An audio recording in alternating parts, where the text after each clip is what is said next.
আমি শুভময় দাস। আমার বাবার নাম শ্রীকৃষ্ণ দাস। আমার বাড়ি গোবিন্দপুর আবার। আমি 2023 শিক্ষাবর্ষে গজবলপুর বজমোহিনী শিক্ষানিকেতন থেকে 652 পেয়ে মাধ্যমিকে উত্তীর্ণ হয়েছি। বর্তমানে আমি দেবনগর মুখ্যদাদিন্দা উচ্চ মাধ্যমিক বিদ্যালয়ে বিজ্ঞান বিভাগে পাঠরত। পরবর্তীকালে আমি মেরিন ইঞ্জিনিয়ারিং নিয়ে পড়তে চাই। আমার বাবা সাধারণ মৎস্যজীবী হয়, এত বড় আর্থিক খরচ সামলাবার ক্ষমতা তার নেই। ঠিক এই বিপদের দিনে আমার পাশে এসে দাঁড়িয়েছে মানসী সংস্থা। তাদের আর্থিক সহযোগিতায় আমি ধীরে ধীরে লক্ষ্যের দিকে এগিয়ে চলছি।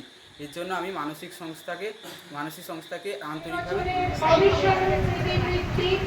সার্টিফিকেট, একটা করে গাছ। আমরা মনে করি একটি গাছ একটি প্রাণ, তাই গাছ পড়াশোনার জন্য ওদের সাহায্য করার জন্য লার্নিং কিট, যার মধ্যে রয়েছে খাতা, পেন, সব, আর ফুড প্যাকেট বাইরে আছে সার্টিফিকেট।